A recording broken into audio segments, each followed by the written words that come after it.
了不少。我呢前两天也上测了一张达摩的固态 2T 中速 PCIe 4.0 TLC 颗粒的，600来块钱，感觉很香。录一期更换固态和重装系统的教程，提前带大家熟悉一下。最近隔了一段时间，我本职在医院上班比较忙，然后最近又中招了。本来我的视频评论区很多对我这个声音有提出不满的，这下更完犊子了，大家忍耐一下吧。看在我阳了还给大家出教程的份上，观众老爷们给个点赞3连不过分吧。Win4更换硬盘难度并不大，主要是在 Win4的底部的装饰条下面有2颗隐藏螺丝，我对这个设计不是特别喜欢。我一开始还没发现，因为我的工程机没装这个螺丝，方便拆卸。后面的内测机和量产版应该都会有，可以用吹风机之类的加热一下，用塑料片或者用指甲慢慢划开就可以了，感觉会容易断掉。我这个工程机拿到的时候就已经断掉了。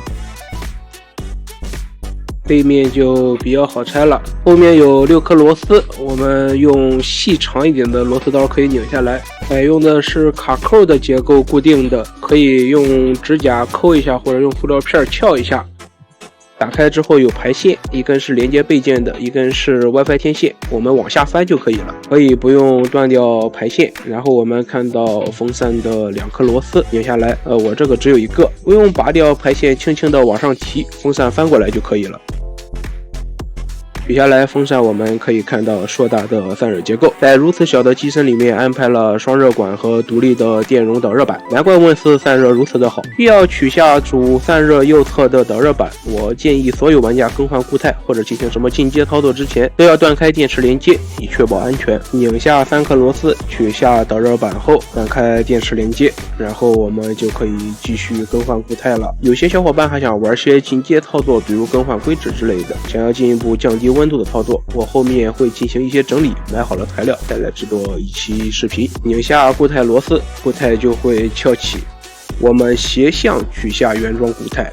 再把我们的新固态斜向插入，再拧上螺丝，这样就换好了。其实更换固态真的不难，胆大心细一点就能更换完成。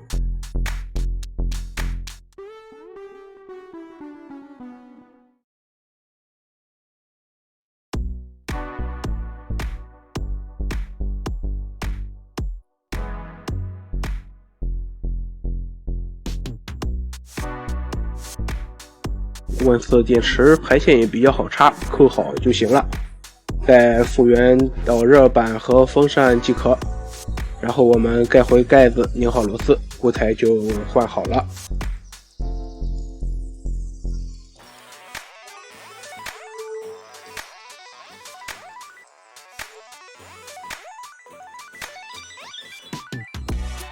扣回后盖的时候要注意两边的排线不要被后盖的边压住了，往里面稍微的塞一下。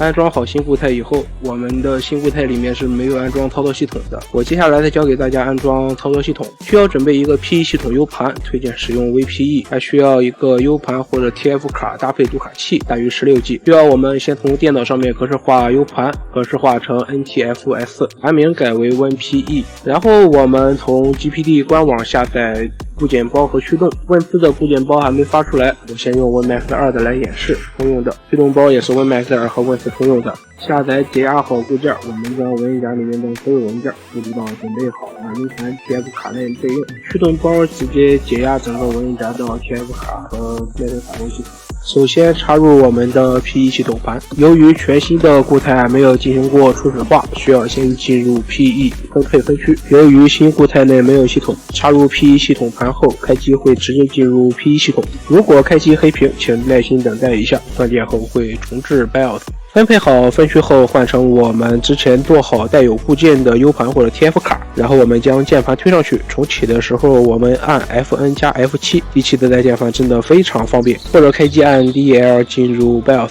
选择 U 盘启动，然后它就会自动安装好系统。